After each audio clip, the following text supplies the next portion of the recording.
शख्स हैं, उन सब पर इनकी मजबूती से पैरवी करनी चाहिए, समर्थन करना चाहिए, उनको ताकत देने का काम करना चाहिए। तो जितने भाई सोशल मीडिया चलाते हैं, फेसबुक, वो तो लाइव कर ही सकते हैं, बाकी संबोधन जारी करेंगे। आपने भी लाइव चला लो। एसपी बढ़ियारा भाई हमारे बीच सवाई माधोपुर से पधारे हैं, जो वर्तमान में जिला परिषद सदस्य हैं और सवाई माधोपुर पीजी कॉलेज से छात्र संघ अध्यक्ष हैं। जोरदार ताली, मजा नहीं आया ताली हो गया। जो एक बार आपके बीच अपनी ऊर्जावान ताकत के साथ आप सबको संबोधित करेंगे तो सारे साथी चल एक बार मेरे साथ आप सभी जोरदार जयकारा लगाएंगे। एमबीसी एकता जिंदाबाद, जिंदाबाद जिंदाबाद, एमबीसी एकता जिंदाबाद, जिंदाबाद जिंदाबाद। यहाँ पधारे मेरे छोटे बड़े भाई, आप सभी साथियों को मैं बताना चाहूंगा कि जिस प्रकार से आपकी मांग को लेकर आप सभी यहाँ पधारे हैं, मैं हमारे भाई विकास बिदुड़ी का, प्रदेश अध्यक्ष भाई गोपाल जी का, भाई खटाना जी, भाई पिंटू कैसी जी, जयराम जी, भाई नरेश जी, आप सभी को मैं धन्यवाद देना चाहूंगा।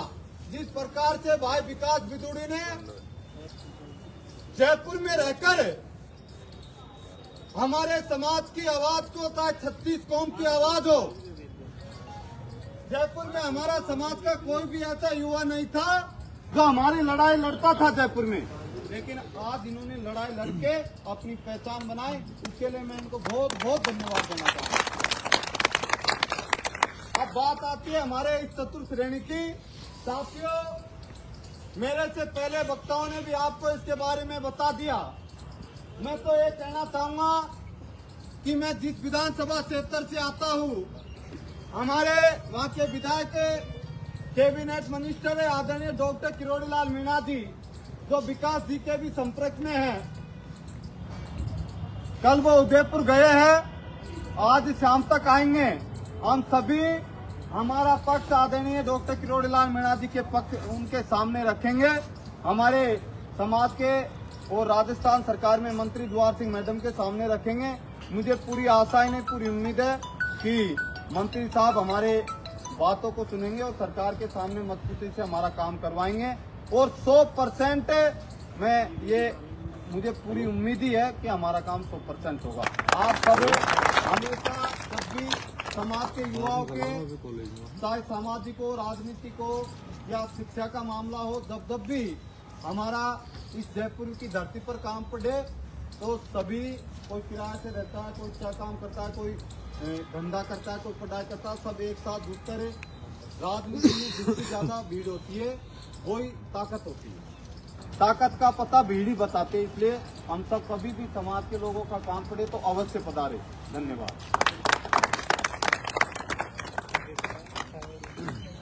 अब हमारे बीच भाई गोपाल गुजर बस्सी जी आप सबको संबोधित करेंगे, जो वर्तमान में राजस्थान में विजय सिंह पथिक जी के नाम पर पथिक सेना संगठन है, उसके प्रदेशाध्यक्ष। एक बार जोरदार ताली से सबसे बड़ी बात मैं बताना चाहूंगा कि मुझे आज खुशी है इस बात की कि बिना कोई कॉल मैसेज के भाई पिंटू जी, गोपाल जी, एसपी भाई प्रहलाद खटाना जी, सब लोग जब एमबीसी के हितों की बात आई तो दौड़े चले आए। इससे बड़ी गर्व की बात नहीं होगी हमारे। जिंदाबाद जिंदाबाद, जिंदाबाद जिंदाबाद। उनको बुलाने के लिए कोई न्योता नहीं देना पड़ा, क्योंकि कहते हैं कि हक और अधिकारों की लड़ाई में कोई निमंत्रण नहीं भेजे जाते। जिनका जमीर जिंदा होता है वो खुद चले आते हैं। तो वास्तव में ये लोग, अपन बहुत सौभाग्यशाली है कि ऐसे लोगों का सानिध्य हमको मिल रहा है। भाई गोपाल जी, आप सभी अपनी मांगों को लेकर जो यहाँ पे आए हो, मैं धन्यवाद देना चाहूँगा। पिछले कई दिनों से जिस प्रकार से आपने शिक्षा जगत में अपने अधिकारों के लिए जो क्रांति जगाई है, वाकई वो काबिले तारीफ है। आप लोगों की पीड़ा शायद नेता लोग अभी तक नहीं सुने, लेकिन वो आपकी बातों को सुनेंगे। हम सभी जितने भी यहाँ पर आपके सामने खड़े हैं, वो आपके साथ जी जान से खड़े हैं और इस लड़ाई को लड़ने के लिए चाहे हमें कुछ भी करना पड़े। भाई विकास जी को काफी अनुभव है जयपुर में धरना प्रदर्शनों का। भाई प्रहलाद खटाना जी, इन्होंने भी राजस्थान में आरक्षण को लेकर समाज के कई मामलों को लेकर प्रदेश भर में रैलियां की है। भाई पिंटू जी, चेची जी, इन्होंने भी कर्नल साहब से ही जब से आंदोलन हुआ तब से भाई नरेश जी, भाई एसपी बरियारा जी, ये जुड़े हुए रहे हैं आंदोलनों से। तो हम सब मिलकर आपकी लड़ाई को मजबूती से लड़ेंगे। और मैं उन समाज के नेताओं से भी अपील करूंगा कि आप इन अभ्यर्थियों की पीड़ा सुने, क्योंकि ये बहुत पीड़ित है। घर परिवार छोड़कर जयपुर में, शहरों में रहकर इतनी कठिनाइयों से ये तैयारी करते हैं और ये अधिकारी लोग दफ्तरों में बैठकर इनके साथ जो कुठाराघात और अन्याय करते हैं, ये बहुत गलत है। इसके खिलाफ हम सबको एकजुटता के साथ लड़ना है। आगे भाई प्रहलाद खटाणा जी, नरेश जी, भाई जयराम जी, भाई राजवीर जी, ये भी सिकंदरा में धरना दे रहे हो। देखो दुर्भाग्य की बात, सिकंदरा में इतने दिनों से ये धरने पर बैठे हैं, लेकिन आज किसी नेता के कानों में जू नहीं रेंग रही। समाज को बेचकर जाने वाले चल जाते हैं, समाज भी फिर ऐसा कि ऐसा ही हो जाता है वापस भी। आज ये धरने पर बैठे हैं। मैं कल भी उधर गया था और कार्यक्रम था, उनमें भी मैं इनसे मिलकर आया था। ये इस कड़कड़ाती ठंड में भी खुले आसमान के नीचे आस और उम्मीद लगाकर बैठे हुए हैं। तो मेरा निवेदन है इस मृत संवेदना से भरे हुए नेताओं से कि इनकी पीड़ा को सुने और इनका निस्तारण करे। भाई खटाणा जी, नरेश जी, राजवीर जी, जयवीर जी, विदुरी जी की आगे जो भी फैसला करेंगे, रणनीति करेंगे, हम सब साथ हैं। एमबीसी एकता जिंदाबाद जिंदाबाद। पदों का वर्गीकरण सही करो, सही करो। अब हमारे बीच ओजस्वी वक्ता और विधानसभा के पटल तक पहुंचने के लिए प्रयास करने वाले आदरणीय बड़े भाई प्रहलाद खटाणा जी भी आप सबको संबोधित करेंगे। तो ये भी बिना कोई आमंत्रण के आपके बीच आपके बीच पधारे हैं। एक बार जोरदार तालियां इनके लिए। पहले भाई नरेश चेची जी जो पिंटू जी के नाम से ही है। भाई मेरा नाम नरेश चेची है, मेरा गांव डिडवाड़ा है, सवाई माधोपुर से। मेरा तो आप सबसे इतना निवेदन है, भाई गोपाल जी के साथ, भाई विकास जी के साथ, प्रहलाद जी के साथ और पिंटू चेची और एसपी बरियारा के साथ मिलकर आप सबको निराश और हताश होने की जरूरत नहीं है। हम सब मिलकर आपकी लड़ाई को मजबूती से लड़ेंगे, इतना मैं विश्वास दिलाता हूँ। धन्यवाद। भाई जयराम जी, इनको काफी अनुभव है धरने प्रदर्शन का, आप बताइए हमें आगे क्या करना चाहिए। जैसा कि अभी पहले गोपाल जी और लोगों ने कहा है, जिस प्रकार से अपने जो मुद्दे हैं, ये लड़ाई तो आप लोगों को लड़नी पड़ेगी। हम लोग तो मार्गदर्शन कर सकते हैं, आप लोग यूनिटी में रहो। जितना हमको होगा 8-10 साल का, आप लोग यूनिटी में रहोगे तो और मजबूत होंगे। और मैं तो ये कहना चाहता हूँ, जैसे कि सब भाई जैसे मिलने लेंगे, इस बार हम इस कारवा को आगे बढ़ाएंगे और जल्द से जल्द उस मिलने तक पहुँचेंगे। भाई राजवीर जी भी आप सभी को पहले तो मेरा नाम राजवीर गुजर है। पिछले 7 साल से एमबीसी वर्ग की लड़ाई लड़ी। पहले 15-20 वर्षों की लड़ाई लड़ते थे, सरकार ने कुछ को खत्म कर दिया, कुछ को दे दिया।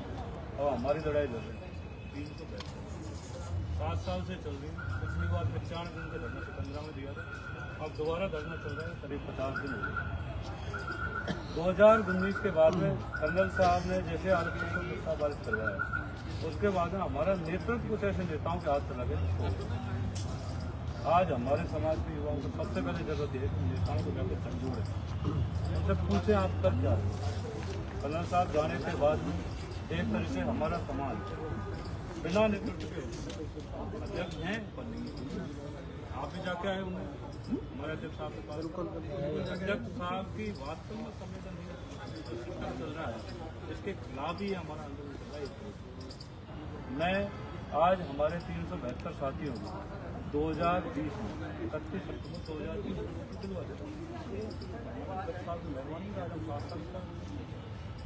आप बिल्कुल इस चीज़ की पकड़ नहीं करना। अब युवा साथी जो आपके साथ करें, ये वो मजबूत साथी है जो इस समाज में दोबारा से क्रांति लाने का आपकी लड़ाई मेरे पास। मैं आशा और उम्मीद के साथ कर सकता हूँ कि आपको इस मुकाम तक पहुँचा। युवा एकता जिंदाबाद जिंदाबाद।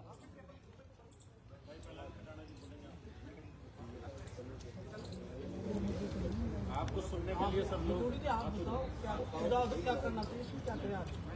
सेक्रेटरी वगैरह से मिल लेते हैं चेयरमैन। अब देखो ऐसी बात है, ये है तो सब लड़ाकू, लेकिन आदमी लड़ता किसके पीछे? सेना के पीछे। क्या तुम सब सिर के कफन बांध के आए हो क्या? बिल्कुल आए हो क्या? भाग मत। मैं फिर कह रहा हूँ, अगर तुम चाहते हो बजट लेके जाना, कौन अध्यक्ष क्या कर रहा है, कौन नेता क्या कर रहा है, कौन मंत्री क्या कर रहा है, कौन किसकी थाम मार चुका रहा है, इसका हमें कोई लेना नहीं। देखो मुझे होता है चौधरी, तुम भाषण बहुत करूँगा, बहुत लंबे चौड़े बात और खूब देना। सिर के कफन बांध के आए हो तो ये सही कह रहा है विकास की दूरी भाई की चलो, इसको घेरो। और इस सरकार की अगर पुलिस की ताकत है या प्रशासन की ताकत है तो भोसड़ी को ले जाएंगे हम, ये तो हम देख लेंगे। या तो हमारा फैसला करो, ये करते हो तो क्यों ना तुम्हारे मंत्री शेरवा से, सरकार शेरवा भजनलाल से, ये क्या एमबीसी मिली क्या आपको यहाँ? लेकिन तुम जितने आए हो ना, अगर तुम ये संकल्प ले लो कि हम कसम खाते हैं एमबीसी वर्ग की और माँ बाप की कि हम घर वापस नहीं जाएंगे, तो इन अधिकारियों की अभी इनकी नानी याद तो अभी दिला दूंगा 2 घंटे में, और 2 घंटे बाद इस सरकार को नानी याद दिला सकते हैं। जब भाषण देना है, इकट्ठे होना है, आज तुम 10, 20, 50 आए हो, 10, 20 और घटेंगे 2 घंटे बाद। नाश्ता पानी चाय कर बहुत दूर दूर से आए होंगे, अलग अलग जगहों से आए होंगे भाई, समझ रहे हो मेरी बात? सब चले जाओगे और ये सोशल मीडिया के 8-7 दिन की मेहनत ही तुम 150 इकट्ठे हो गए, आज के बाद ये भी नहीं। कारण क्या? लड़ना नहीं चाहता। क्या नहीं चाहता? लड़ना नहीं चाहता। और इनके चक्करों में ये जो ऐसे लड़ाकू रह गए ना, इनके चक्करों में हमारे जैसे आदमी ने डोल रहे ना, सब नेता नहीं है, इनके पास कोई मसाला भी नहीं बचे बेचारे इनका। और ऐसे 2-4 साल और डोलते रहेंगे तो कोई इनकी दुकानों में सामान नहीं है। और जिनकी दुकानों में सामान वो बैठे ही ना मंत्रालयों में, विधानसभाओं में दलाली कर रहे हैं ना, तुम्हारे अध्यक्ष से लेकर सब लोग दलाली कर रहे हैं। मैं कह रहा हूं ना इस बात को, कोई नहीं आएगा दलाली करने वाला, क्यों आएगा भाई? यहाँ तुम रोज मर जाओ तो नहीं आएगा कोई, तो तय करो।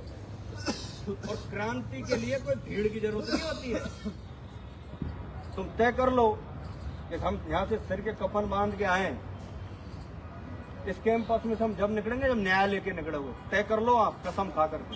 और मैं कह रहा हूँ आपको न्याय मिलेगा, नहीं मिलेगा ना नाक रगड़वा दूंगा ये सरकार की। ये नहीं रोड है सामने, JLN रोड, या तो ये ले जाएंगे पुलिस वाले अपन ने पकड़े, और जब पुलिस वाले पकड़े ले चलें तो बहुत बढ़िया है। फिर एमबीसी वर्ग के जितने को नेता है वो चुल्लू पर पानी में डूब के मर जाओ। क्यों राजनीति कर रहे हो? मर जाओ ना, एमबीसी वर्ग के नेता हो, किस लिए तुम सरकार में बैठे हो? मर जाओ। जब ये बच्चे दर दर के होकर भुगत रहे हो तो क्या है कि राजनीति? और जब दलाली की राजनीति करनी है तो अपने बस की रोक लो। आप तो 2 टूक कहो, लड़ना है तो लड़ो, नहीं लड़ना है तो बढ़िया भाषण हो गए सबन के, बढ़िया परिचय हो जाएगा, बाहर बैठ चाय पी लें, एक ज्ञापन दे चलें और अपने अपने घर चलें। कारण क्या है? एमबीसी वर्ग को खोखला कर दिया नेता, ये खा गए, ठीक है, दलाली कर रहा है, बढ़िया दलाली चल रही है नंबर 1, और हम बसते रहे। हम सोचे नहीं हम ईमानदारी से लड़ेंगे साहब, इस समाज के लिए जान दे देंगे, प्राण दे देंगे। कहेंगे कौन पूछ रहा है? कौन पूछेगा? कौन पूछेगा? मैं रैलियां कर रहा था पिछले 2024 में इन्हीं दिनों में, पूछो इनको 372 वालों को। जब मैं रैलियां करने के लिए मैंने प्रेस कॉन्फ्रेंस करी और मैं लगातार बयाना, हिंडौन, करौली जब रैलियां कर रहा था, तब इन्हीं नेताओं की कुड़मुड़ी चल रही थी, इन्हीं नेताओं की कुड़मुड़ी चली। और उस लगातार प्रयास के वजह से इनको पता लगा कि यार अब तो हर हालत में इन्होंने लोगों को जगह दिया, रैलियां कर करके बयाना, हिंडौन, करौली में, तो इन्होंने एक पंचायत का आयोजन कर दिया। पंचायत का आयोजन करके और 60 दिन का समय दे दिया। यार 60 दिन के समय में एक काम नहीं हुआ, मर जाओ रे चुल्लू भर पानी में डूब के। क्यों राजनीति कर रहे हो यार? 6 महीने निकल गए, कब तक बेच के नोच के खाओगे? जब मैं कहता हूँ तो कुछ जो दल्ला है, दल्ला उनकी मिर्ची लगती है, अरे साहब इसकी मिर्ची लग रही है, ये तो नेता बनना चाहता है। अरे बनना चाहता हूँ ना मादर चोदो, नेता बनना चाहता हूँ, दो ना मेरा साथ। मेरा साथ दे के बताओ आप, और मैं बताता हूँ सरकारें कैसे झुकती हैं। झुकाई ने 2015 में जब कर्नल बैंसला घर बैठ गया था, कौन पूछ रहा था कर्नल बैंसला जी को? कोई नहीं पूछ रहा। प्रहलाद खटाना को बुलाया कर्नल बैंसला जी ने, तो दोबारा वसुंधरा राजे की सरकार आई, 700 लोगों से पीलूपुरा पर रेल रोक दी, और यही सरकार झुकी और 1252 नियुक्तियां दी, जिसके लिए हमने धरना दिया था। आप तो शामिल, लेकिन उसके लिए संकल्प चाहिए, आग चाहिए, बलिदान देने की क्षमता चाहिए। लोग अपने बच्चों को पाल रहे हैं भाई, एसीओ में बैठे हैं आराम से। अभी हमारी मजबूरी नहीं है 2-5 साल की, हमारे बच्चे 10 साल के होंगे, 8 साल के, जब वो 20 साल के हो जाएंगे तो हम भी बेचेंगे। मरो ना तुम, सही मरते रहो, कोई नहीं होगा इस समाज का धनी ढोई। इस एमबीसी वर्ग का मुझे लगता नहीं है कि कोई इसको कोई संभालने वाला कोई योद्धा होगा। और ये सबसे बड़ी कमजोरी हम युवाओं की, आपकी है, हमारी है, कि हम आप अपने उसको नहीं पहचान रहे, उस हाथ को। ये लोग ये जो खड़े ये ही है, कौन मिलेगा, कौन लड़ेगा तुम्हारे लिए? मुझे बताओ कौन लड़ेगा? जो बन के बैठे हैं उनको दलाली करनी है, क्योंकि उनके तो टारगेट बड़े हैं। गाड़ी मर्सिडीज चाहिएगी, फ्लैट 2 करोड़ का चाहिएगा, बच्चे एमबीबीएस करेंगे, लड़ेगा कौन? लड़ सकते हैं इस समय अभी हम, और मजबूती से लड़ सकते हैं। ना हम जेल जाने से डरते, ना हम लड़ने से डरते, ना पीटने से डरते, ना पीटने से डरते। हम वो ताकत रखते हैं कि अगर हमसे कोई मुंह लगाए तो अधिकारी को यही खींच के यही भी जूता लगा सकते हैं, कोई नेता भी लड़े तो उसमें भी जूता मार सकते हैं, हमारे वर्ग के, हमारे समाज के अधिकारों के लिए। लेकिन लड़े किसके लिए, कैसे लड़े? कमजोर आप लोग कर रहे हैं, तय करो। मैं कोई भाषण नहीं दे रहा हूँ, मेरे मन का पीड़ा है, दर्द है मेरा, जो मैं हर हमेशा कह रहा हूँ। इस बात नहीं करनी ऐसी कोई राजनीति की कोई जरूरत नहीं। डरना क्यों यार, हमने आई गए बच्चों को पाल लेंगे, क्योंकि हमने भी उन लोगों के साथ रह करके हमने सीखा, फिर हम उस ईमानदारी की उसमें चलते रहे। हम भी कर लेंगे यार, क्या फर्क पड़ रहा है? हम कर देंगे कल से गाड़ी चालू, हम डोलेंगे खूब बैठ चुप, शानदार मर्सिडीज और उनमें क्या फर्क पड़ रहा है? जब उनका कोई कुछ नहीं बिगाड़ रहा भाई, जिनको हम देख रहे हैं, जो बैठे स्कॉर्पियो और फॉर्च्यूनर और उनमें आराम से घूम रहे हैं, क्लब नहीं टूट रही है, मस्त आजिया मंत्री का यहाँ फोटो, कल वाके बंगला पे वहां दलाली, परसों बैठे वहां जा रहे हैं और उसी की जय बोल रहे हैं। यही एमबीसी वर्ग के, यही समाज के लोग उन्हीं दल्लाओं की जय बोल रहे हैं। बैठे इनका जमीर मर गया लोगों को, मैं कहता हूँ इस बात, जमीर मर गया। कौन लड़ेगा? बैठे 372 वाले 90 दिन पहले बैठे, अब बैठे सिकंदरा पे बेचारे। अब बताओ इनका क्या होगा? 4000 नौकरियां, क्या होगा इसका? अब कौन तुम्हारी है एमबीसी की आ गई सबसे बड़ी भर्ती में 200 नौकरियों का तो कम से कम फर्क होगा। अब कौन लड़ेगा? क्योंकि जो लोग जिनको ठेकेदार बना रखा है, उन लोगों की तो ठेकेदारी पक्की है, उनकी तो पक्की है, उनसे कोई लड़ने वाला नहीं है। लेकिन हम ये वादे के साथ कह रहा हूं, अगर आपके अंदर संकल्प हो, इच्छा हो, सोच लो एक बार तब बैठ।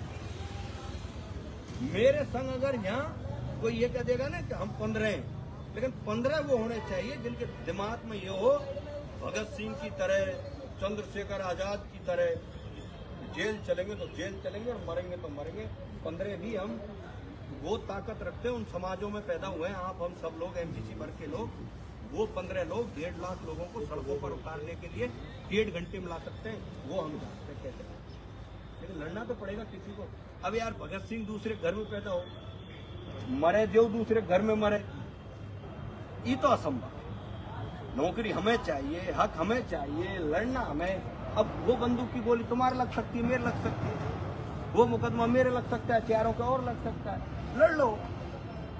ये ताकत अगर दिमाग में है तो लड़ाई आगे बढ़ाओ। लड़ना चाहते हो तो ये तय उससे मिलेगा। अब आप कोई गाड़ी देते रहे तो उनसे भी कोई मतलब नहीं, उनसे क्या फर्क पड़ रहा भाई? गाड़ी पहुंच ही नहीं रही अपनी बात भैया। गाड़ी देने का फर्क जब पड़ेगा जब पहुंचे, कानों में गूंजे। गाड़ी पहुंच ही नहीं रही, फर्क क्या पड़ रहा है? तो अगर तुम्हारे अंदर लड़ने का जज्बा है तो तय कर लो, नहीं तो कर लो। ये सही कह रहे हैं कि ज्ञापन तय करो। बताओ क्या करना है, बताओ। मैं भाषण सुन के आए तो बोलो ना, जमीन मर गया तो तुम्हारे। अरे सर आप डिसाइड कर लो, वो कर लेंगे हम। आप डिसाइड कर लो, आप डिसाइड कर लो, वो कर लेंगे हम, तैयार है हम। नहीं ये मैंने तो कर लिया डिसाइड, चलो डरना देंगे उससे। चलो क्या आप